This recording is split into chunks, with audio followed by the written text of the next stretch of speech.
안녕하세요. 비탐성에 오신 빛의 교회 지체 여러분들을 사랑하고 축복합니다.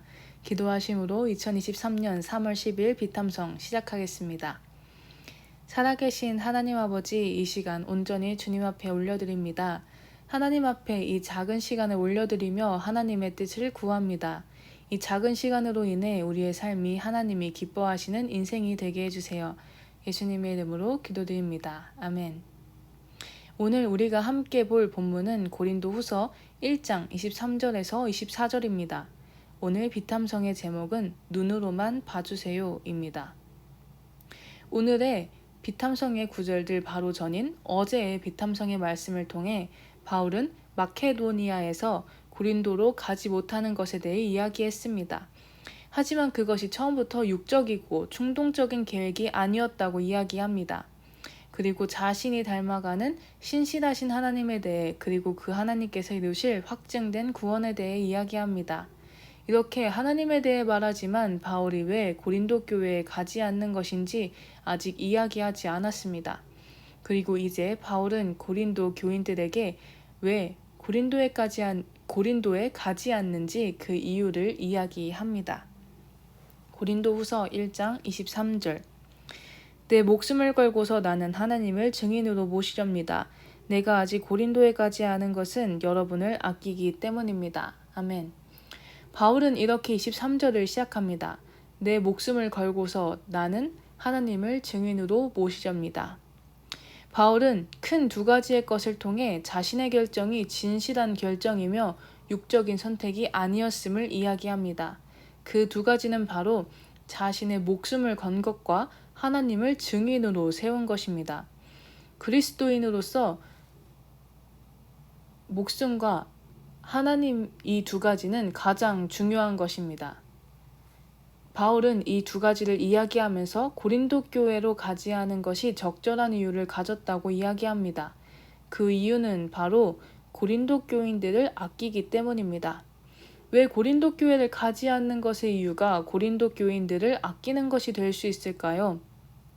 이전에 우리가 배운 고린도전서의 말씀들을 잠깐 한번 생각해 봅시다.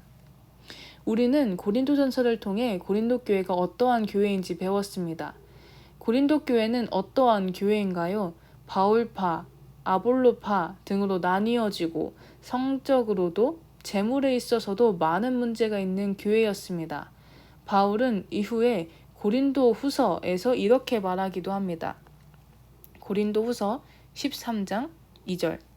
내가 두 번째로 여러분을 방문하였을 때 전에 범죄한 사람들과 또 그 밖의 모든 사람들에게 이미 말한 바와 같이 지금 떨어져 있으면서도 다시 말하여 듭니다.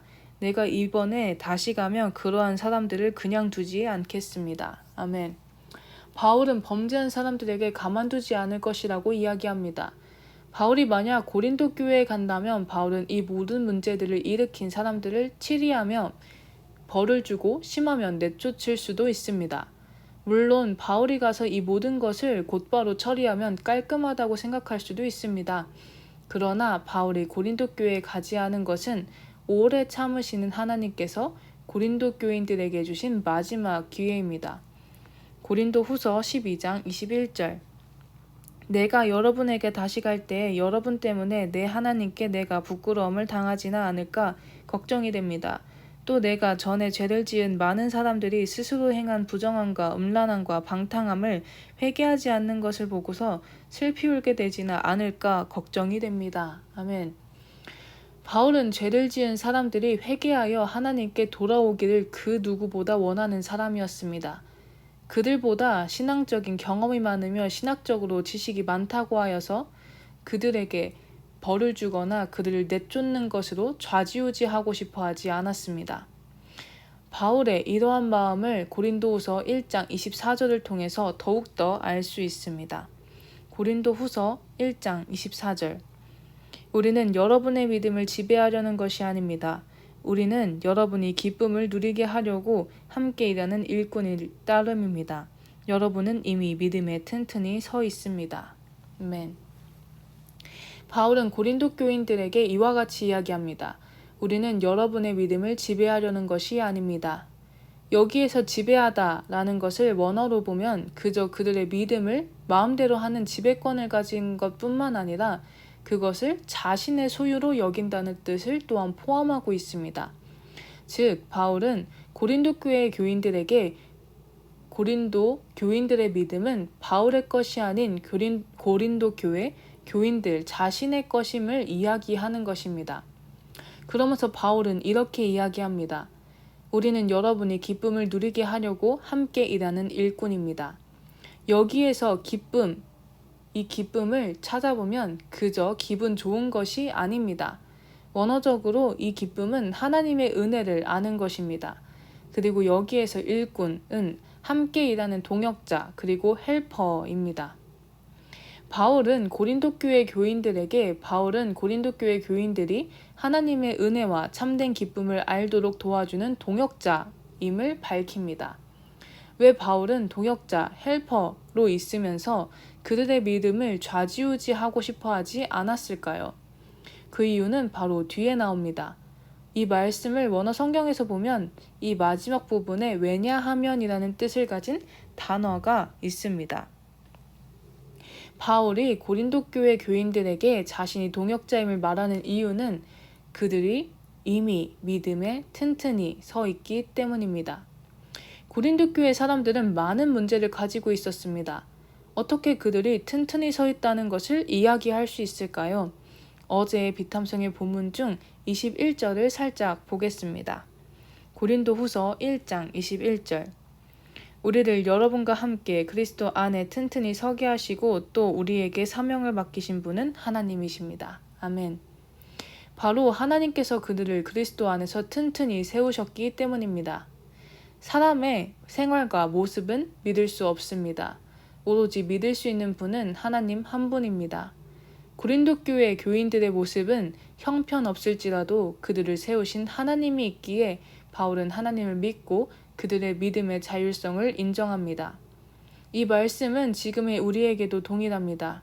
혹시 우리 스스로 자신의 신앙이 길고 신학적 지식이 많다고 생각하여 다른 이들의 믿음을 좌지우지하려 하지는 않으신가요?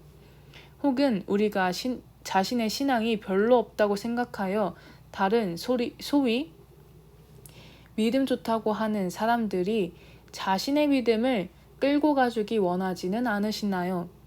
여러분, 나의 믿음은 오로지 나의 것입니다. 그 누구도 누군가의 구원을 이루어주지 못합니다. 오직 구원을 이루시며 우리의 믿음을 그리스도 안에서 세우시는 분은 하나님 한 분이십니다. 우리가 할 것은 서로의 믿음을 지배하려고 하거나 지배를 바라는 것이 아닌 서로 하나님의 은혜를 아는 그 참된 기쁨을 나누며 이야기하여 모두 그 기쁨을 알게 하는 것입니다. 우리의 신앙의 시선이 다른 이들의 믿음에 가 있는 것이 아닌 나의 믿음 그리고 그 믿음을 세우시는 하나님께 가 있기 원합니다. 그리고 우리의 입에서 그 하나님의 은혜와 참된 기쁨이 넘쳐 흘러 우리 모두 더욱 하나님의 은혜를 아는 기쁨 안에 살아가기를 원합니다. 기도하심으로 비탐성을 마치겠습니다. 하나님 아버지, 오늘의 말씀을 듣게 하심에 감사드립니다. 우리 모두 하나님의 은혜를 아는 그 기쁨을 누리기 원합니다. 또한 우리를 그리스도 안에서 튼튼히 세우신 하나님을 찬양하기 원합니다. 오늘의 우리의 삶이 그러한 삶이 되게 해주세요. 예수님의 이름으로 기도드립니다. 아멘.